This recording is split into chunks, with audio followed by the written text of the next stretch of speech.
बहुत राजनीतिक लोग भी चाहते थे कि आज की प्रेस कॉन्फ्रेंस में हम लोग भी साथ आपके खड़े हो। मैं उन सब से माफ़ी चाहती हूँ क्योंकि मेरा मकसद आज भी अभी तक राजनीति खेलने का नहीं है। ये महामारी का वक्त है, इसलिए मैं उन सब से माफ़ी चाह रही हूँ क्योंकि सत्ताधारियों को ऐसा कुछ भी मैं महसूस नहीं कराना चाहती जिसकी आड़ में वो लगे हुए हैं। ये महामारी का वक्त है, लोगों को बचाने का वक्त है, इसलिए मैं माफ़ी चाहूँगी कि मुझे ये प्रेस कॉन्फ्रेंस को राजनीतिक लोगों के साथ,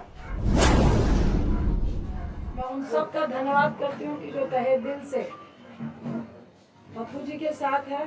सही मायने में देखिए, लोग पप्पू जी के साथ इसलिए नहीं खड़े हैं कि अभी 4 दिन में चुनाव हो रहा है या कुछ ऐसा होने वाला है, क्योंकि बहुत बड़ी पार्टी है। आज इसलिए खड़े हैं लोग क्योंकि महामारी चल रही है, पैंडेमिक चल रहा है, दूसरी लहर चल रही है और कईयों की जानें जा रही हैं।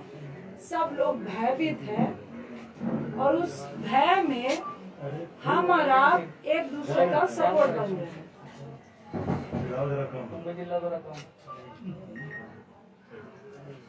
देखिए, मुझे अच्छा नहीं लग रहा कि मैं नीतीश बाबू को कुछ ऐसे सवाल करूं, रूडी साहब से कुछ ऐसे सवाल करूं, भाजपा से कुछ ऐसे सवाल करूं इस वक्त जो मेरे चरित्र में नहीं है। पप्पू जी को आज जेल भेज दिया गया। क्यों भेज दिया गया? किस लिए भेज दिया गया? ऐसा क्या उल्लंघन किया था? ऐसा कौन सा अपराध था? 32 साल पुराना केस, सुबह 9 बजे से घर से लेकर गए हैं। पहले बोला लॉकडाउन का उल्लंघन है। भाई, दिल्ली में लॉकडाउन का उल्लंघन, अगर आपने मास्क नहीं पहना है 500 रुपए का पर्ची काट के आपको वार्न करके भेज देते हैं। ये होता है लॉकडाउन का उल्लंघन। अगर आप ब्रैकेटिंग के पास है, जाना चाह रहे हैं, आपके पास कोई सर्टिफिकेट या आप किस लिए जा रहे हैं नहीं है, तो आपको 1000 रुपए 2000 रुपए का चालान है। लॉकडाउन का उल्लंघन वही होता है। उनको लगा कि अब लॉकडाउन का उल्लंघन से तो बात नहीं बनेगी। तो ये कौन लोग थे, किनके इशारे पे हुआ?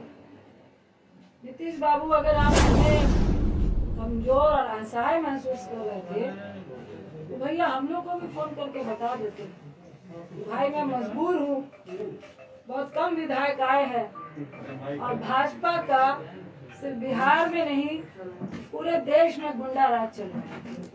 जो वो चाहते हैं वो ही करते हैं। सत्ता में अगर आप हैं तो वो चोर नहीं है, अगर आप सत्ता में नहीं है तो आप चोर हैं। मुझे तो परेशानी के साथ हंसी भी आ रही थी कि ना चोर को पकड़ूंगा ना चोरी को पकड़ने दूंगा, ना मैं खुद काम करूंगा ना किसी को काम करने दूंगा। देखिए मुख्यमंत्री साहब, ये किसी पर छींटाकशी का वक्त नहीं है और मुझे आपसे कोई निजी दुश्मनी नहीं है। मैं तो आपसे ये पूछना चाहती हूँ कि आपको आखिर हो क्या गया है? इतने अपंग क्यों हो चुके हैं? ऐसी कौन सी चीजें हैं जिसके दबाव में आप वो सब कुछ कर रहे हैं जो बिहार को गवारा नहीं है? क्या बालिका गृह कांड है? क्या आपकी बहुत सारी फाइलें हैं? क्या आपके केस है? नीतीश बाबू, मेरा मन नहीं है लेकिन बताइए, 91 में आप पे हत्या का केस हुआ, 2011 में आपने उसको रफा दफा किया और हम भी चाहते हैं, हम भी समझते हैं कि राजनीति में केसेस होते हैं, कानून अपनी कार्रवाई करता है। 89 पे पप्पू जी पे केस हुआ, अभी वो तीनों लोग जो इस कांड का सूचक था जिसने बोला कि मेरा किडनैप हुआ और जो गवाह था, उन तीनों का वीडियो चल रहा है कि ये केस फर्जी है। 32 साल पुराना केस आपको इस महामारी के वक्त याद आया, क्यों? इसी में सारी बातें रूडी साहब क्या बोलूं, मुझे तो एक शब्द नाम लेने का मन नहीं कर रहा। और मैं उनसे ये सबसे पहले मैं आपके माध्यम से उनसे पूछती हूँ कि आपका राजनीतिक इतिहास क्या है, आप राजनीति में कैसे आए, क्या संघर्ष किया। मैं पूरी बात रूडी जी नहीं बताऊंगी, आप पायलट थे, आप कैसे क्या किए, किनको नौकरियां दिलाइया, किसके आशीर्वाद से आप राजनीति में आए, कैसे मंत्री बने, और आपके घर में उत्तराखंड में फार्म हाउस से लेकर, बिहार से लेकर, दिल्ली से लेकर कहां कहां पे जितने भी स्टाफ हैं, रूडी साहब आप ही बता दीजिए सैलरी कहां से उठाते हैं। जो कॉन्स्टिट्यूशन क्लब में आपको इंचार्ज बनाया गया, वहां पे कितना घोटाला हुआ वो आप ही बताएंगे। वहां कितने स्टाफ हैं और कितने काम कर रहे हैं और कितने आपके यहाँ पे काम कर रहे हैं वो भी आप ही बताएंगे। आप स्किल इंडिया के मिनिस्टर थे, मोदी साहब ने आपको क्यों हटाया वो भी आप ही बताएंगे। एम्बुलेंस के ड्राइवर को स्किल इंडिया के तहत आपको ट्रेनिंग देनी थी, क्यों नहीं दी वो भी आप ही बताएंगे। मेरा तो सवाल इतना है, जिनके घर पत्थर शीशे के हो, और वैसे लोगों को पत्थर मत मारिए जो सड़क पे पहले से खड़ा है। इतना आसान नहीं होता है, ये कोई ड्रामा या नाटक नहीं चल रहा है कि हम पिक्चर खिंचाने के लिए लाशों के ढेर पे जा रहे हैं, फोटो खिंचाने के लिए शमशान घाट में जा रहे हैं, फोटो खिंचाने के लिए अस्पताल अस्पताल घूमने का काम कर रहे हैं। ये मजाक नहीं है। साहब, मुख्यमंत्री साहब और ये भाजपाइयों कमरे में बैठ के लॉबी खेलने में बहुत मजा आता है। मॉडलिंग करते हुए सेटिंग करने में बहुत मजा आता है। और रूडी साहब की राजनीति हैसियत राजनीतिक व्यक्ति से ज्यादा सेटिंग और लॉबी करने वाली है। आज उसी के बल पे जिस तरह आपने पप्पू जी को जेल भेजने का काम किया है, भाई वो तो सड़क पे खड़े थे, अपनी मौत का कफन बांध के परिवार को, पत्नी को, बच्चे को, तमाम लोग को छोड़ के पहले ही अपनी जान देने के लिए खड़े थे। आपने उनको जेल भेज दिया, डरा दिया आपने। कितना डराएंगे? आपने तो मुझे भी डरा दिया। मैं एक सेकंड भी बाहर मास्क के बगैर नहीं रहती हूँ, आपने किया। अब जब तक पप्पू जी जेल में है,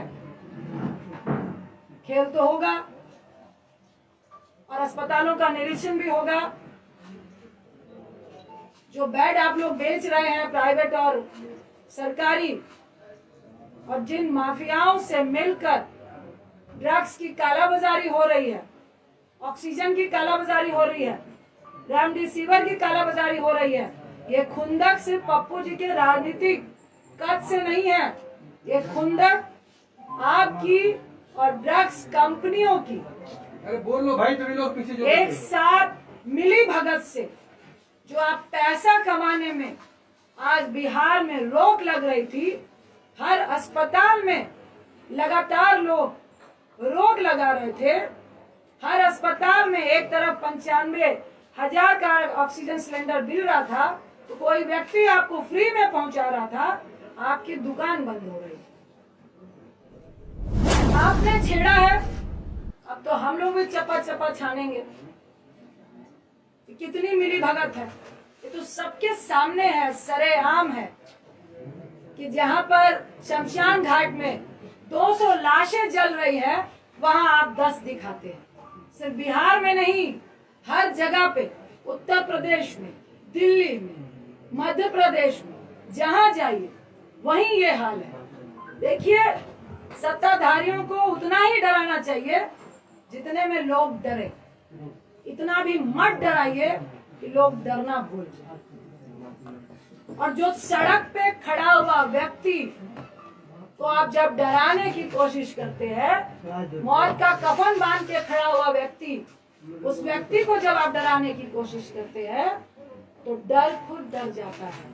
ये सत्ताधारियों को समझना चाहिए। और इस महामारी में भी सबसे बड़ी अगर कोई महामारी है, वो है लालची सत्ताधारी, जो इस बड़ी महामारी से भी बड़ी महामारी है। वैसे लोग जो आज सत्ता में विराजमान है, जो जनता को मरते देखकर कीड़े मकोड़े समझते हैं और खुद को उनको मारने वाली दवाई समझते हैं। मुख्यमंत्री साहब, आप और आपका गैंग और ये भाजपाई आज जनता को महामारी में कीड़े मकोड़ों की तरह मारने वाली आप लोग दवाई बने हैं। महामारी से अगर 10 लोग मर रहे हैं, पर आपके कारण 500 लोग का आंकड़ा जो हो रहा है, वो आप लोग के कारण हो रहा है। वो आपकी दी हुई असुविधा के कारण हो रहा है, वो आपकी अव्यवस्था के कारण हो रहा है। पप्पू जी का क्या दोष था? आपके तमाम सरकारी अस्पतालों का निरीक्षण, जिसमें आप रूम में बैठ के मास्क लगाकर जूम से बता रहे हैं कि 25,000 रेमडेसिविर है, इतने ऑक्सीजन सिलेंडर है, इतनी दवाइयां हैं, इतने बेड हैं, इतने वेंटिलेटर हैं। क्या आपने ये बताया कि कितने वेंटिलेटर काम कर रहे हैं? अरे मेरी ही कंस्टिट्यूंसी में 6 वेंटिलेटर है, और मैं राजनीति नहीं कर रही थी। लेकिन इसका ये मतलब नहीं जो कह रहे थे कि मधेपुरा और सुपौल की खबर लीजिए, आपको डाटा दूं क्या? वहां पे कितने ऑक्सीजन सिलेंडर है, कहां कहां क्वारंटाइन सेंटर है, और कितने आपके वेंटिलेटर चल रहे हैं, और कौन लोग वहां पे जा रहे हैं। अरे आपके पास तो डॉक्टर और नर्स भी नहीं है जो ये बता सके कि ऑक्सीजन देना कैसे है। आपने 120 रेमडेसिविर दिए हैं, आपने 250 ऑक्सीजन सिलेंडर दिए हैं। हमने पूछा सिविल सर्जन को, भाई साहब 500 लोगों को ऑक्सीजन लगेगा तो क्या करेंगे? तो मैडम दरभंगा में बैकअप है। तो हमने कहा व्यक्ति मरेगा तब तक आप लेकर आएंगे, आप मुंह मत खुलवाइए। और हम लोग सिर्फ मुंह इसलिए नहीं खोल रहे हैं, लोग पैनिक नहीं, लोग नहीं डर, लोग भयावह नहीं हो। क्योंकि जिसका 95 भी ऑक्सीजन होता है, अगर उसको ये मालूम चल जाता है कि अस्पताल में ऑक्सीजन सिलेंडर नहीं है, उसका ऑक्सीजन लेवल वहीं से 90 और 88 चला जाता है। इस दर्द के कारण आपकी बातों को नहीं बोल रहे हैं, इस दर्द के कारण आपसे हम लोग बात नहीं करना चाह रहे थे। लेकिन आज जिस तरह की स्थिति आपने पैदा की है, तो नीतीश बाबू आपको भी जवाब देना पड़ेगा, रूडी जी आपको भी जवाब देना पड़ेगा। और ये कौन सा मंत्रालय है जो फेलियर के नाम से, कौन से लोग हैं, कौन से ब्यूरोक्रेट्स हैं जिनको आपने कभी अपना ओएसडी बनाया, फिर उनको मंत्री बनाया, और आज वो सबकी मिली भगत से उनकी दुकान नहीं बंद हो जिसके लिए आप मुंह बंद कराना चाहते हैं। अरे कितनों का मुंह बंद कराएंगे? और शर्म आनी चाहिए, और थोड़ा डरिए। आप पप्पू जी को जेल में बंद कर देंगे तो क्या लोगों को मरने देंगे? आपकी ये मंशा है कि लोग मरे और हम तमाशा देखें? गोल्फ के मैदान में गोल्फ खेलते हुए कि भाई स्थिति बहुत पैनिक है, मुझे तो बहुत डर लग रहा है, आई एम वेरी सेफ, कहने में बहुत मजा आता है। मोदी साहब आप भी आइए, जो सेंट्रल में चुप्पी साध के बैठे हैं, ये आपके ही क्रियाकलापों का प्रेरणा है जो आज आपके लोग कर रहे हैं। पहले जब सेकेंड लहर आई, दूसरी लहर आई, तो आप सत्ता के जुनून में, जीतने के जुनून में इतने पागल थे कि हमारे देश में ये जो महामारी की आपदा है, ये प्राकृतिक आपदा से ज्यादा WHO और पूरे वर्ल्ड के कंट्री का ये कहना है कि 90% हमारे देश की जो आपदा है वो मैन मेड है। आपके प्रधानमंत्री, आपके सत्ताधारियों ने इसको जबरदस्ती फैलाने का काम किया है, लोगों को मारने का काम किया है। और आपको शर्म नहीं आ रही कि उस बीच में अगर कुछ लोग अपनी जान की परवाह किए बगैर आपकी मदद करना चाहते हैं तो आप जेल खेल रहे हैं, आप राजनीति खेल रहे हैं, आप लॉबी खेल रहे हैं। देखिए, मुझे लॉबी खेलने का कोई शौक नहीं है, ना इस वक्त राजनीति खेलने का शौक है, और ना ही जो खेलेगा उसको खेलते देते रहने का, देखने का शौक है। देखिए, जो चौराहे पे है वो तो रहेगा, जो डर रहा है वो इस बात को समझे कि जल्द से जल्द अगर पप्पू जी की रिहाई नहीं हुई और ये ड्रामा चलता रहा तो बहुत जल्द आपको भी मुख्यमंत्री आवास से निकलना पड़ेगा, आपके मंत्रियों को मुख्यमंत्री आवास से निकलना पड़ेगा और चौराहे में खड़ा होना पड़ेगा और जवाब देना पड़ेगा। ये दिल्ली में बैठ के जूम से काम नहीं चलेगा। अगर आज आप फर्जी केस में पप्पू जी को जेल में डाल के ये जो प्रशासन और डॉक्टर का खेला खेल रहे हैं, 3 दिन से उनको पटना से मधेपुरा से वीरपुर, और अभी प्रशासन और डॉक्टर के सूत्रों से हम बता रहे हैं कि उनको दरभंगा आप भेज रहे हैं, और उसमें डॉक्टर बोल रहे हैं कि हमने लिखा है कि higher medicine, higher doctor facility की रिक्वायर। अब प्रशासन जाने की उनको कहाँ भेजना है, प्रशासन कह रहा है कि डॉक्टर जाने की उनको कहाँ भेजना है। अरे आपका तो एक भी हॉस्पिटल में ऑक्सीजन सिलेंडर नहीं है। आप पप्पू जी का सीवियर इन्फेक्शन है, सुन लीजिए, शुगर के पेशेंट हैं और 1.25 महीने पहले उनका गॉल ब्लैडर का ऑपरेशन हुआ है, उनके लीवर में 30% प्रॉब्लम है। और अभी मैं आते वक्त भी जो डॉक्टर ने ऑपरेट किया उनसे बात करके आई हूँ कि हैवी रिस्क है कि उनको दोबारा इस हालात में इन्फेक्शन के चांसेस हैं, क्योंकि बहुत नया ऑपरेशन है। उसके साथ ही उनको सीवियर इन्फेक्शन थे, जिसकी सारी रिपोर्ट आपको दी गई है। मैं फिर आपको आगाह करूंगी कि ये खेला बंद कर दीजिए, ये राजनीति बंद कर दीजिए, उनको रिहा कीजिए, और आपके जेल के अंदर वो पॉजिटिव होके आएंगे तो ना मैं माफ करूंगी ना आपको जनता माफ करेगी। और सिर्फ माफी से काम नहीं चलेगा। अगर चंद दिन के अंदर, 2 दिन के अंदर पप्पू जी रिहा नहीं होते हैं और आप ये डॉक्टर और प्रशासन का खेल खेलते हुए उनको हर दिन गाड़ी में 4 लोगों के साथ बैठा के जो घुमाने का आप काम कर रहे हैं, तो आप भाजपाई लोग भी सुन ले, मुख्यमंत्री साहब भी सुन ले। रूडी साहब, आपकी जो एम्बुलेंस घर में थी वो सरकारी खजाना था, और एक तरफ लोग 12,000 रुपए पर किलोमीटर एम्बुलेंस के लिए दे रहे थे और तब भी नहीं मिल रही थी। मैं अनशन में बैठूंगी जब तक आपको जेल के अंदर नहीं कर दिया जाएगा। ये खेला खेलना बंद कर दीजिए, ये गंदी राजनीति महामारी के वक्त बंद कर दीजिए। आज मैं फिर कह रही हूँ कि मुख्यमंत्री साहब फोन कीजिए, अगर आपको लगता है कि कोई मदद करने में राजनीति कर रहा है, मुझे फोन कीजिए, पप्पू जी को फोन कीजिए और बताइए कि पप्पू जी मदद कीजिए, महामारी है, हम सब मिल के काम करेंगे। लेकिन ऐसे मत कीजिए जहां आपको लग रहा है राजनीति हो रही है। हम आपको सहयोग देने के लिए तैयार हैं। फिर आपको आगाह कर रही हूँ, इस महामारी में राजनीति मत कीजिए, किसी की जान मत लीजिए। अगर हमारी फैमिली को आप खतरे में डालेंगे, अगर आप बिहार की जनता को खतरे में डालेंगे, अगर हमारे बच्चों को आप खतरे में डालेंगे, तो आपका परिवार भी मुख्यमंत्री आवास में नहीं बैठ पाएगा।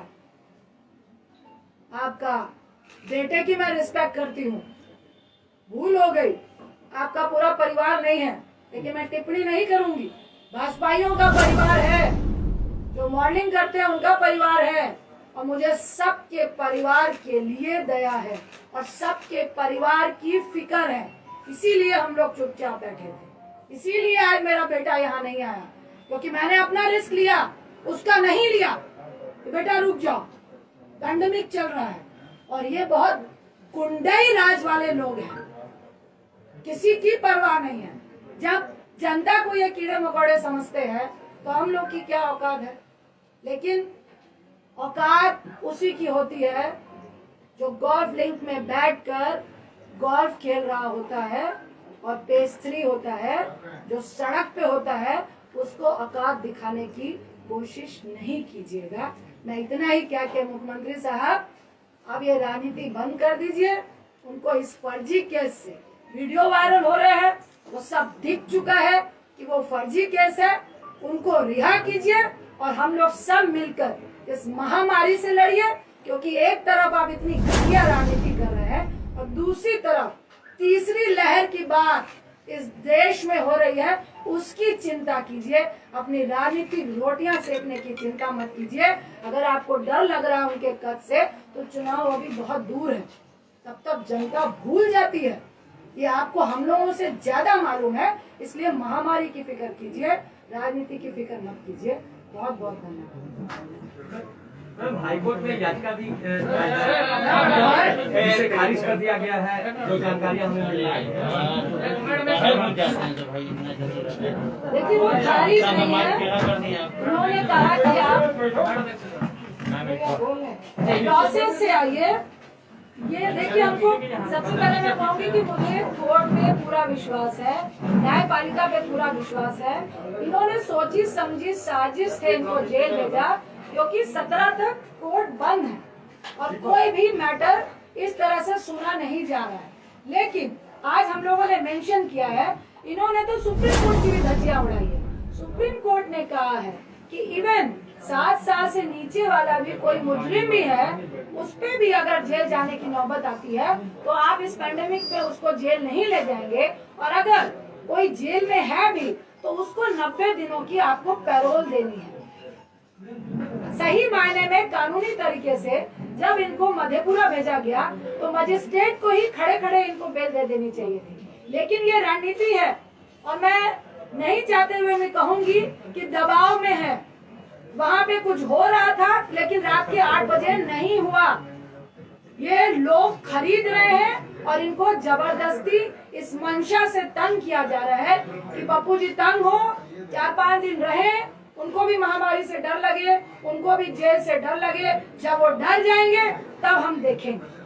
ये एक षड्यंत्र चल रहा है और इसमें सुप्रीम कोर्ट की भी धज्जियां उड़ाई जा रही हैं। आज हम लोगों ने मेंशन किया है डॉक्टर मेडिकल को लेके ही कि सुप्रीम कोर्ट का हवाला देते हुए इनको जमानत। 4 लोगों को सड़क में खड़ा करने की बात कही थी, नाम मेंशन नहीं किया आपने। देखिए, जब खड़े होंगे तो आप खुद देख लेंगे कौन कौन मंत्रालय इस पैंडेमिक में फेलियर है और किन किन नींद हराम हो रही है, और किसका माफियाओं से और इस ड्रग्स माफियाओं से बिजनेस चल रहा है, वो पूरा बिहार जान रहा है।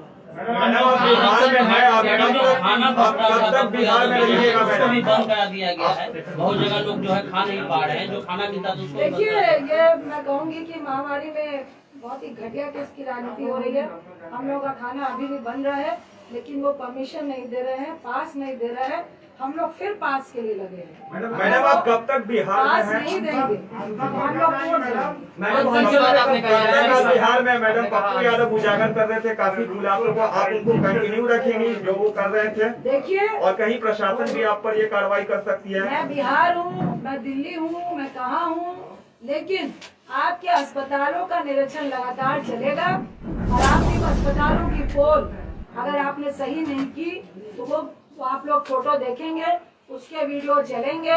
जहाँ पे ऑक्सीजन की कमी होगी, जो हम लोग से मांगेंगे उनको ऑक्सीजन मिलेंगे। जहाँ से रेमडेसिविर ब्लैकमेलिंग होगा, वहाँ भी उनका पोल खुलेगा और जिनको जरूरत पड़ेगी दवाइयों की, वो भी हम लोग देंगे। जितनी मदद कंटिन्यू हो रही थी वो लगातार मदद होती रहेगी। इस पैंडेमिक में आप किसी को मदद करने से नहीं रोक सकते। ये वैसे सत्ताधारी है, आज पप्पू जी को यहाँ जेल में बंद किया है, वहाँ हमारे कांग्रेस के यूथ अध्यक्ष को तो श्रीनिवासन के घर में जांच हो रही है कि खाना कहाँ से खिला रहे हैं भैया। आप कहाँ से दवाई दे रहे हैं? तो ये गुंडाई राज चल रहा है, मैं फिर कहूंगी पूरे देश में, जिसके खिलाफ हम और आप सबको खड़े होना है। आपने आंसर की बात करी, आंसर क्या बैठेंगे तो क्या मैडम आंसर? अनशन का कोई दिन तय किया है? कब से जारी है अनशन? मैंने आपको बोला, मुख्यमंत्री साहब को फिर आगाह किया, जल्द से जल्द पप्पू जी की रिहाई हो, क्योंकि आपने फर्जी केस में जबरदस्ती इस पैंडेमिक में जो पोल आपके स्वास्थ्य का खुल रहा था सुविधाओं का, उसके लिए आपने भेजा है। अगर आप इस तरह से छिछोरी राजनीति करेंगे तो हम लोग को भी मजबूरन आपके सामने आना पड़ेगा, और जब तक आपके मंत्रीगण भी जेल नहीं जाएंगे तब तक अनशन मैडम जेडी के मधेपुरा विधायक ने कल प्रेस कॉन्फ्रेंस कर कही कि ये गिरफ्तारी पहले होनी चाहिए थी, बीजेपी जो है कहीं न कहीं षड्यंत्र के तहत ये खेला करवाई है। विनाशकाले विपरीत बुद्धि। मैडम पीएम केयर फंड जो है पारदर्शिता उसमें नहीं आई, कहा जा रहा है कि जो वेंटिलेटर खरीदे गए उसमें बहुत सारे तकनीकी खराबी चल रही है। आपको पीएम केयर फंड की बात चल रही है। 100 रुपए किलो डीजल, 100 रुपए डीजल और पेट्रोल हो चुका है, और उससे उनको 21 लाख करोड़ रुपए आ चुके हैं।